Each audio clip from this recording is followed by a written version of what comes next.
U.S. moves one step closer to imposing fresh Russia sanctions.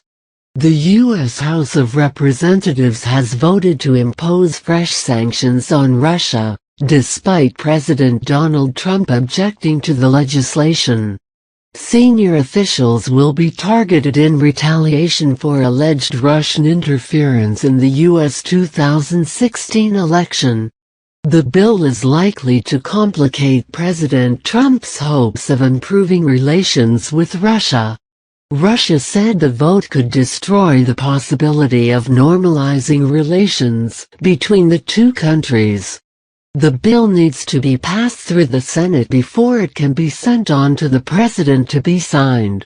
The White House says it is reviewing the bill, and it is unclear whether the President will veto it.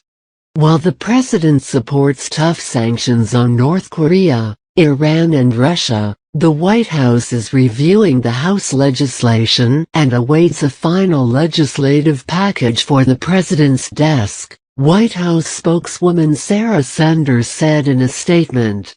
Trump to decide fate of sessions soon. Reality check. What are the sanctions against Russia? Russia, the cloud over the Trump White House. Russia's relationship with the president has dogged his first 6 months in office, amid allegations Moscow interfered to help Mr. Trump get elected. Mr. Trump has also piled pressure on his Attorney General over the Russia inquiry. He has publicly labeled Jeff Sessions weak and said he was disappointed in Mr. Sessions' decision to recuse himself from the investigation. What does the bill do?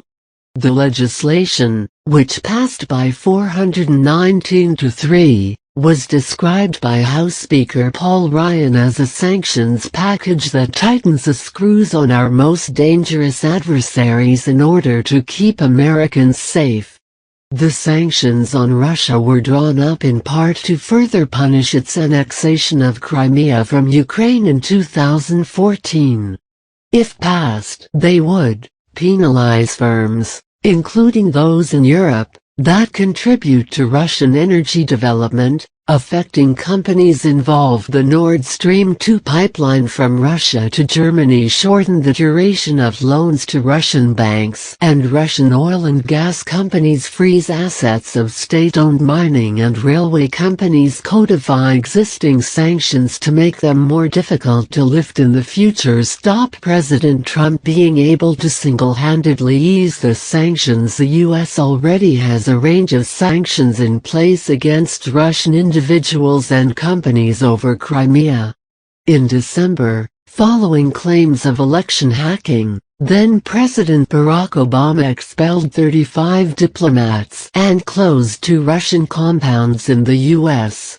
The bill will also see fresh sanctions against North Korea and Iran over ballistic missile tests.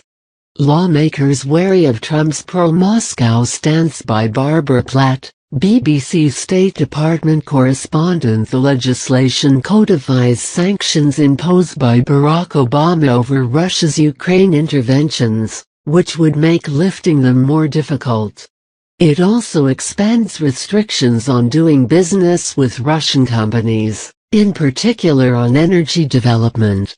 That has the Europeans very worried they'll be penalized for supporting Russian pipeline projects. But what concerns the White House is a measure that limits the president's traditional right to waive the sanctions. He would be forced to consult Congress first. That and the broad bipartisan support for the legislation shows just how wary lawmakers are about Mr. Trump's pro-Moscow approach.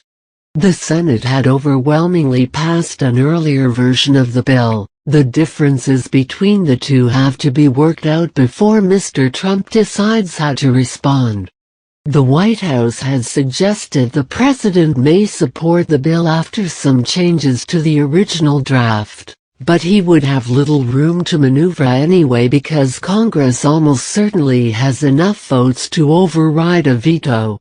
What happens next? This version of the legislation still needs to be approved by the Senate, but it is not yet clear when it will consider the bill. But if it passes through the Senate mostly intact, the bill would provide a headache for President Trump, who has signaled a more conciliatory approach towards Moscow. If the two chambers pass similar but slightly different bills, a committee will draw up a compromise version for approval. Once both House and Senate have approved a bill, it goes to the president to be signed into law. What are Trump's options? The president could veto the bill, but in doing so would fuel suspicion that he is too supportive of the Kremlin, correspondents say. The bill has widespread support from both major parties in both houses, making a veto a potentially unpopular political move. Additionally, a presidential veto can be ignored if two-thirds of both the House and Senate vote to override the president. White House spokeswoman Sarah Huckabee Sanders said President Trump is going to study that legislation and see what the final product looks like. How has Russia reacted? Russian Deputy Foreign Minister Sergei Ryabkov described the vote as a very serious step towards destroying the possibilities for normalizing relations with Russia. What has happened goes beyond the realms of common sense, Mr. Ryabkov told Russian media, adding that Moscow had already warned that sanctions from the U.S. would not go unanswered.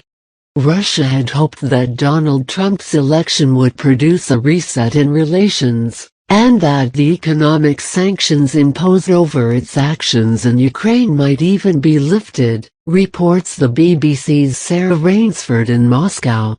But Russian politicians argue that President Trump has been blocked in that, by a wave of Russophobia sweeping the U.S., our correspondent says.